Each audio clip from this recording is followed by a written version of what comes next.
Bonsoir à tous, je suis Lucien Petou et bien évidemment dans notre édition spéciale du Journal de la Semaine, cette semaine nous vous proposons un voyage captivant à travers trois univers d'actualités palpitantes, toutes marquées par l'action et l'adrénaline. Oui, le thème principal de cette semaine est la criminalité et l'ordre public, alors que nous plongeons dans des événements dramatiques qui a sécué les rues de Los Santos.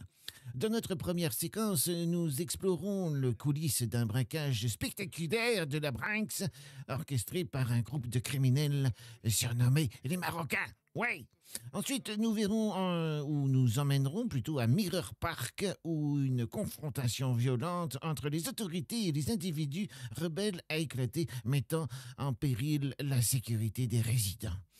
Et enfin, nous plongerons au cœur de l'action à Del Perro, où une prise d'otage dramatique a tenu la ville en haleine, illustrant les défis complexes auxquels les forces de l'ordre sont contrôlées.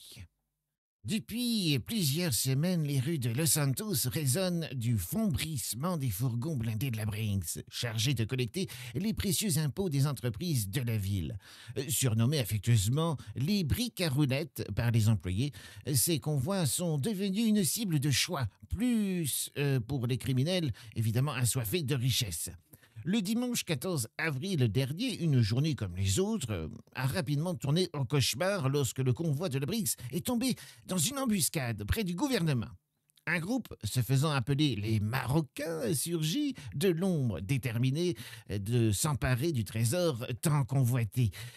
Dans une scène digne des plus grands films d'action, les rues se transformaient en champs de bataille, les tirs éclatants dans les rues dans toutes les directions, alors que les forces de l'ordre tentaient tout simplement désespérément à repousser les assaillants.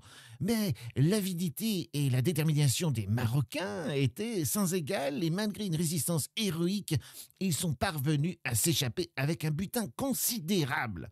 J'espère que nous trouverons évidemment, ces Marocains, et surtout que peut-être qu'une chasse à l'homme va être, lancée. Les Marocains, on va casser la gueule à l'SPD pour leur bavure. Derrière le 4x4 des flics. Toutes les bavures qu'elles font à la police, on va leur casser le cul.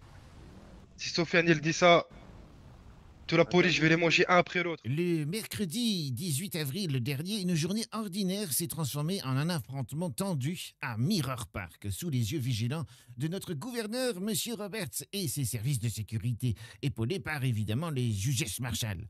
Quelle était leur mission?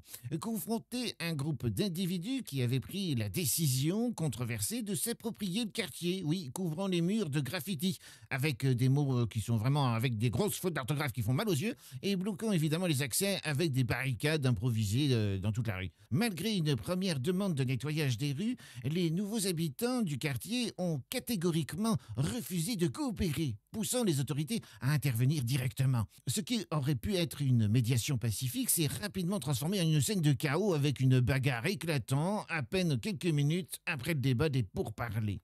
Dans un acte de réponse proportionné, les forces de l'ordre ont utilisé les moyens non létaux, tels que les bombes à poivre, des armes de dissuasion pour ramener le calme dans les rues agitées de Mirror Park.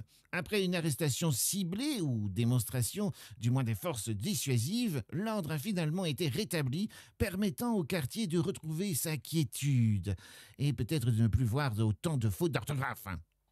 En ce jeudi 18 avril, une journée ensoleillée à Del Perro a viré au cauchemar lorsque des cris de terreur ont brisé la quiétude de la fête foraine. Une bande d'individus masqués et armés jusqu'aux dents a orchestré une prise d'otage d'une ampleur sans précédent, prenant pour cible des agents du service public innocents près du ponton. La scène était digne d'un film d'action encore une fois, avec une dizaine de ravisseurs détenant au moins 4, je dis bien 4, otages sous la menace de leurs armes redoutables. Un périmètre de sécurité massif a été, érigé, paralysant évidemment la circulation dans les deux sens, pendant plus d'une heure, voire 2 heures, alors que les forces de l'ordre tentaient de reprendre le contrôle de la situation. Des négociations tendues ont suivi avec la libération des otages au compte-gouttes dans l'espoir de calmer les ravisseurs. Mais alors que l'impensable semblait sur le point de se produire, les criminels ont pris la fuite à toute vitesse échappant de justesse aux griffes de la justice et semant le chaos dans leur sillage. Nous espérons évidemment les retrouver, mais Del Perro se remet lentement de cette expérience traumatisante. Nous verrons différemment la fête foraine avec le siège ou la bascule. Voilà. N'oubliez pas de vous munir de vos parapluies magiques, car demain, selon les prévisions météorologiques, il pourrait pleuvoir des marshmallows géants accompagnés d'une légère bruine de confettis lumineux. Voilà, c'est tout pour cette édition spéciale de Journal de la Semaine. Nous espérons que vous avez apprécié ce voyage tumultueux à travers les méandres de l'actualité de Los Santos.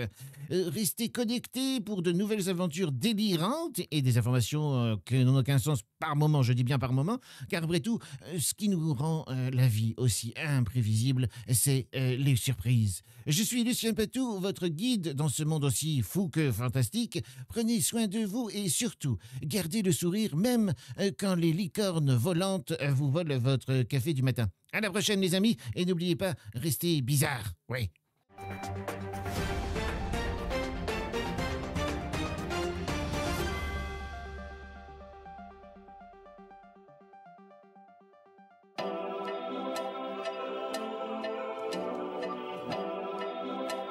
Salut à tous, c'est Acemos.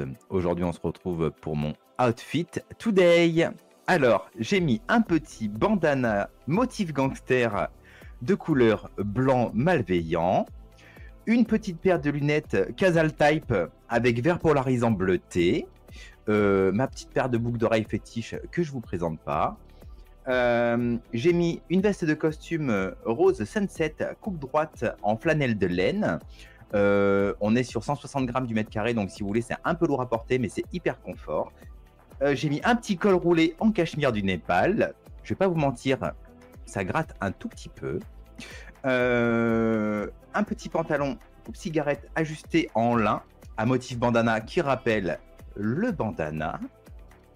Pour un côté fantasy. Exclusive à la boutique de Vinewood Boulevard par contre. Alors, c'est la référence 116 pour les abonnés. Et j'ai mis, pour finir, mes petites Converse motif floral que vous pouvez retrouver en promo au Bingo Plage en référence 115. Voilà, je vous souhaite une bonne journée. À bientôt, c'était Acemos.